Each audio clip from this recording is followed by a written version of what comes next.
Look at me, sure. Look at me, sure. I'm the cat girl now. Hello and welcome to Genshin Optimization, where we take a look at some of our favorite Genshin Impact characters and break down how they work and how to build them to maximize their usefulness on your teams. My name is Shimius, and today we're taking a look at the bartender cat girl who's definitely not old enough to be mixing and serving you drinks, the fantastically flexible feline support, Diona. Let's get started.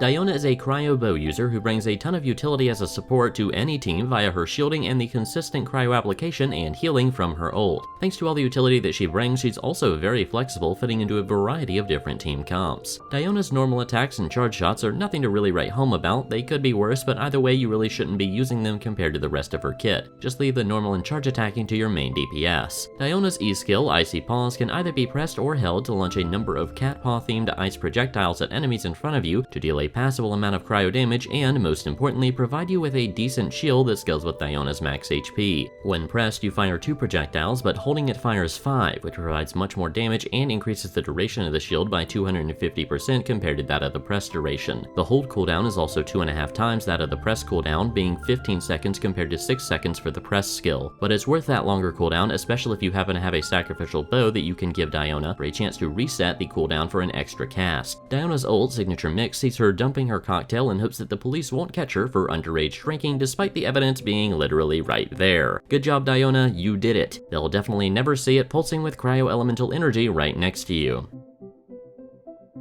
Think you can bully me? But while Diona's busy getting arrested, her ult's AoE continuously pulses for 12 seconds with cryo damage, also continuously applying the element to enemies within the area and healing you if you're standing in as well for an amount that scales with Diona's max HP. While the ult does cost 80 energy, a decent energy recharge weapon and a few artifact substats should be more than enough to allow Diona to ult roughly on cooldown.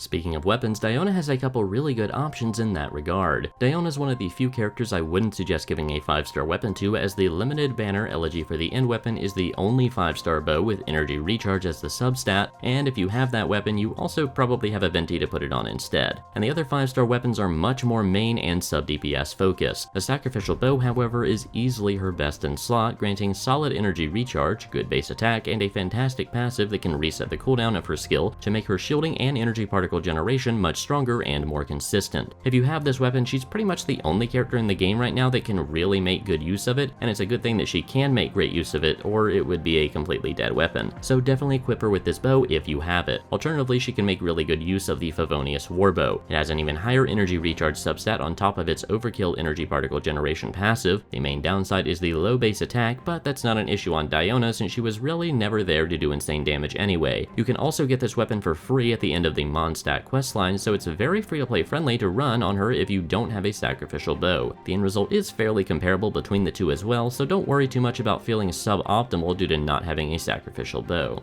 So then, let's talk about what artifacts to run on Diona. While you technically have a couple options that you could run on Diona, there's really only one setup that I would personally recommend you build her with, and that's a 4-piece of the Noblesse Oblige set. Diona is part of the holy trinity of Noblesse users, as I've come to refer to them as, alongside Bennett and Jean. I refer to them as this title due to them being, in my opinion, the 3 best users of the set in the game. I suggest building all 3 of them with this set and swapping between running one of them in most of your teams to most often have access to the 4-piece's amazing attack bonus on ult cast. Just be sure to avoid pairing users of the set in the same team, as the 4-piece set's bonus does not stack. If you don't want to run the 4-piece Noblesse set on Diona for some reason, though, you can alternatively run a 4-piece Maiden's Beloved, or a mix of a 2-piece Maidens and a 2-piece Tenacity of the Millilith to maximize her healing and potentially buff her shield a bit if you take that second option. However, I personally believe the party-wide attack buff of the 4-piece Noblesse set is much more valuable.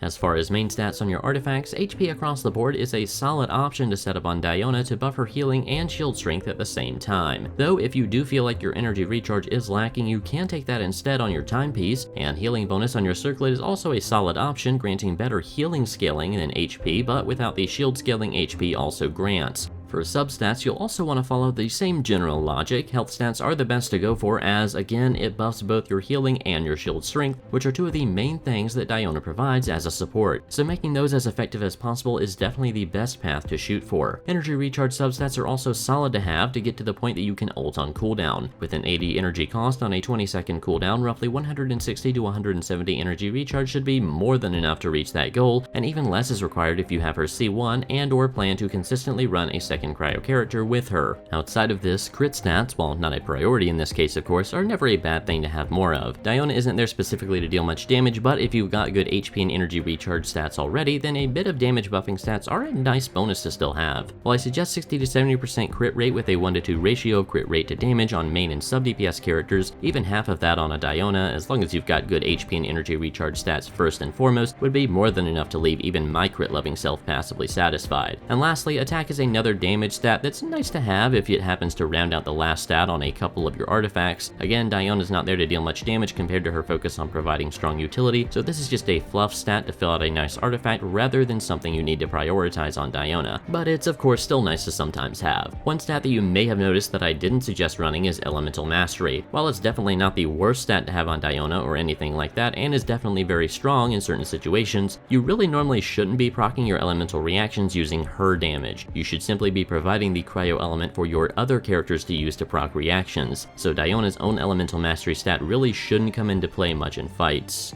So then now, let's talk about how to best play Diona. She's an overall pretty simple character to play, which is another part of what makes her so useful. She should be used at the early end of your team's skill rotations to quickly set up her ult and then use her elemental skill for her shield. If you're running Sacrificial Bow and its passive resets the cooldown, use it again right there for the extra damage and energy particle generation, as you shouldn't be swapping back to Diona again before the 15-second cooldown ends anyway. Then swap through the rest of your team's skill rotations and use the consistent cryo application of Diona's ult as the setup for your main DPS to proc your elemental reactions. Then when your cooldowns come back up, switch back into Diona and set up her ult and shield again. It's pretty simple, and most of the learning curve from playing Diona just comes from memorizing the timing of her ult's damage pulses so that you can then most effectively time your reaction procs in between them. Learn that timing after even just 15 to 20 minutes of practice and you're pretty much good to go. The only other thing to keep in mind with Diona is that her ult, if you have her at C6, massively buffs your reactions by granting an absolutely insane 200 elemental mastery bonus. However, this is not something that most free-to-play players will likely have, so it's really only something that mid-budget players and above will have to think about when playing Diona.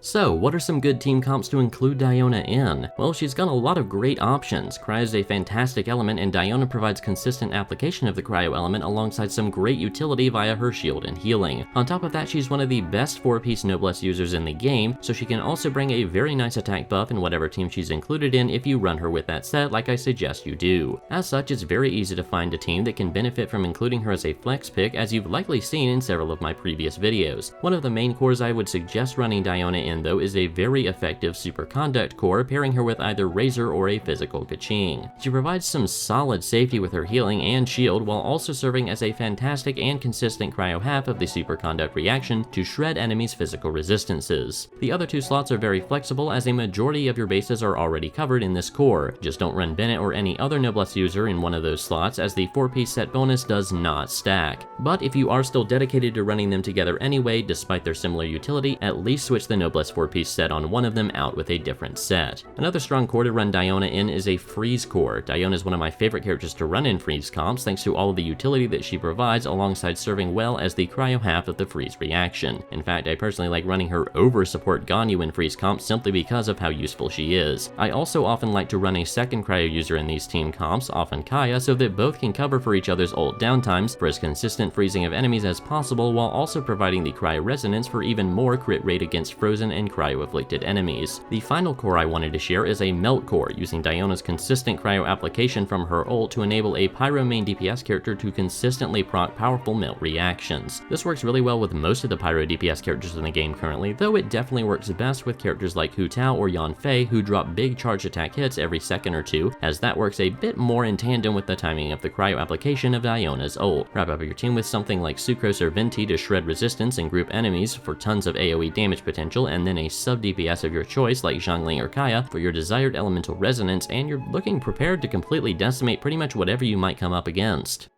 And that's Diona. She's a super versatile cryo support that, again, is part of my holy trinity of Noblesse users. She's easy to play, extremely easy to build, and super good at her job. And what's even better is that everyone is getting a free Diona from the event that is currently going on as of the time of this video's release. So after getting your free Diona, it's super easy to find a 4-piece Noblesse setup with a few decent HP and energy recharge stats and have a solid Diona setup just like that. I highly suggest building her if you haven't already. She's super useful and opens up a lot of good potential team comps, serving as a great elemental flex pick when you need some extra cryo and or utility on your team. Thanks so much for watching the video all the way through. Subscribe for more content like this. Let me know who you'd like to hear me discuss next in the comments below, and have a fantastic rest of your day.